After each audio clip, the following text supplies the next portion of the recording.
This is K.M. Weiland, and you are listening to the 445th episode of the Helping Writers Become Authors podcast. So today I am excited to turn the mic over to you guys this week and share with you today's topic, Story Structure Q&A, 6 outstanding questions you had about structure. Being a good writer is all about being a good learner, having a wide open mind that's always looking for the next question. And I think you guys must all be good writers because you know how to ask some good questions. And today I want to share a story structure Q&A featuring 6 thought-provoking emails that I've received. Story structure exists as an elegant system for interpreting and making accessible the complex abstractions of story theory. Basically, the principles of story structure are simply the recognition of the patterns that emerge when we look at the larger canon of storytelling throughout the centuries. Many writers teach different approaches to story structure, but they all boil down to essentially the same thing. Structure, as I teach it, breaks down into 8 equal parts spread across 3 acts. And these parts are punctuated by 9 major moments, which optimally occur equidistant from one another. These are the hook, occurring at the 1% mark, the inciting event, occurring at the 12% mark, the first plot point, occurring at the 25% mark, the first pinch point at the 37% mark, the second plot point or midpoint at the 50% mark, the second pinch point at the 62% mark, the third plot point at the 75% mark, and the climax at the 88% mark, followed by the resolution at the 98% mark. Now, if you're interested in seeing what this looks like in actual stories, I've done structural breakdowns of hundreds of books and movies in the Story Structure database on my site, which you can find by visiting helpingwritersbecomeauthors.com and looking at the very top of the taskbar. Now, from there, the story is further broken into structured scenes, each featuring the push-pull of action and reaction. Scene, which is the action half, includes goal, conflict, and the outcome, which is usually disastrous in some measure. And the sequel or reaction half features the reaction, the dilemma, and the decision, which will then lead to a new goal in the next scene. I have, of course, written extensively about all of this, specifically in my books Structuring Your Novel and Creating Character Arcs, their respective workbooks, as well as the free ebook 5 Secrets of Story Structure. But today, let's dive down onto the molecular level and examine some very specific questions you guys have raised about story and scene structure. Question number 1. I know that a story has major plot points, is composed of 3 acts, and that these plot points happen at strict moments in a story.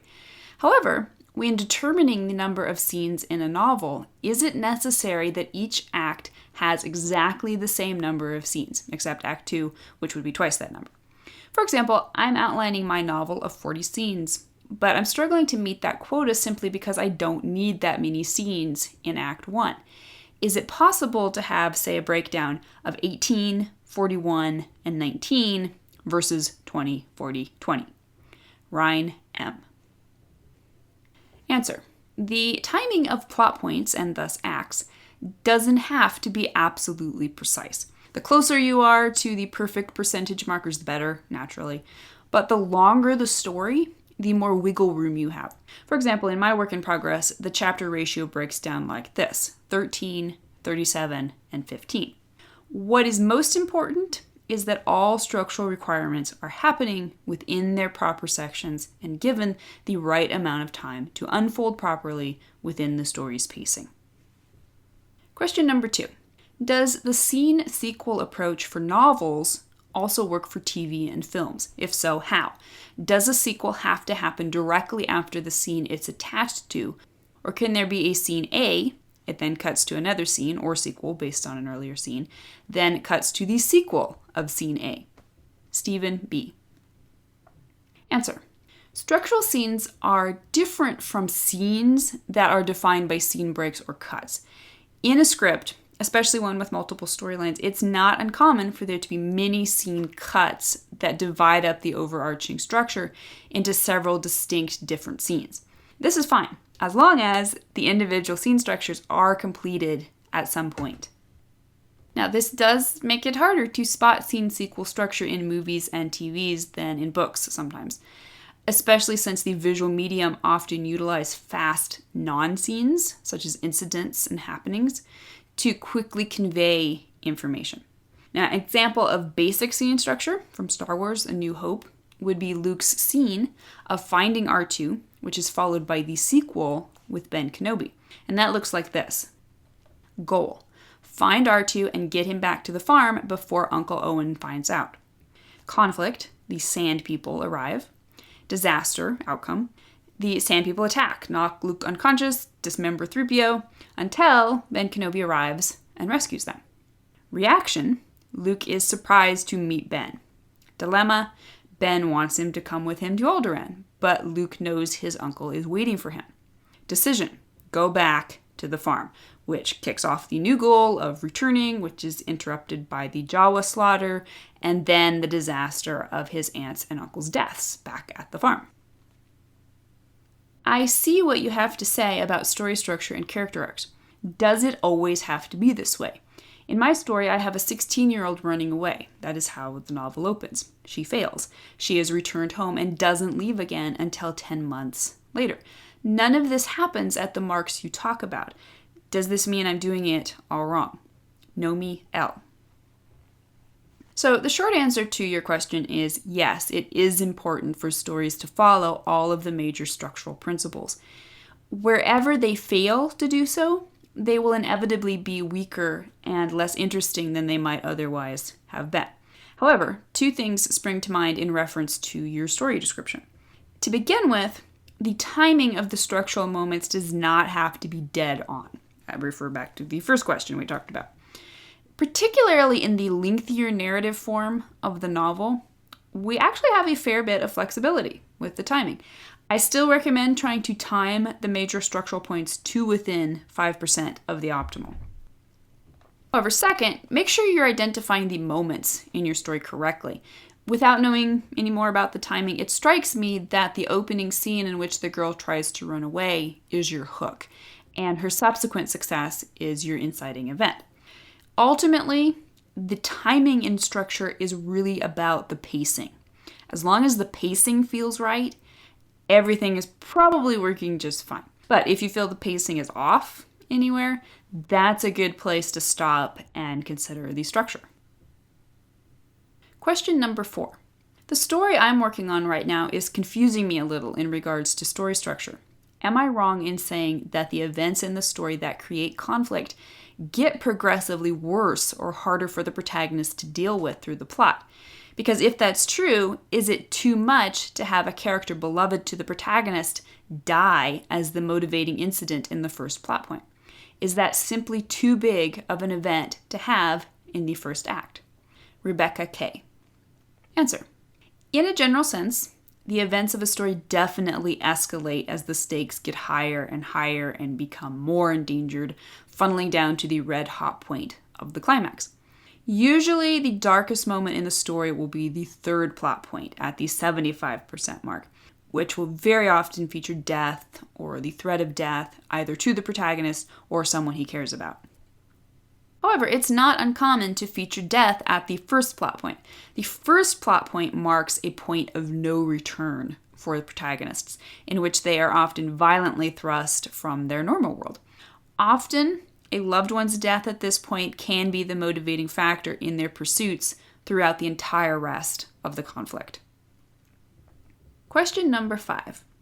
When I have the bad guy's climax happen at 75%, then the hero's internal climax at 95%, with final loose ends tied up in the epilogue, is that bad or unsatisfying story structure? Should I have the hero go through his emotional climax at 75%, with the antagonist climax coming even earlier?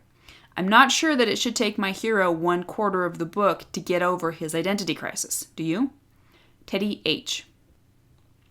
Answer: you want your third plot point, which is the low moment or defeat, to happen at the 75% mark, your climax to start halfway through the third act at round about the 88% mark, and the climactic moment to happen somewhere in the 95 to 98% mark range.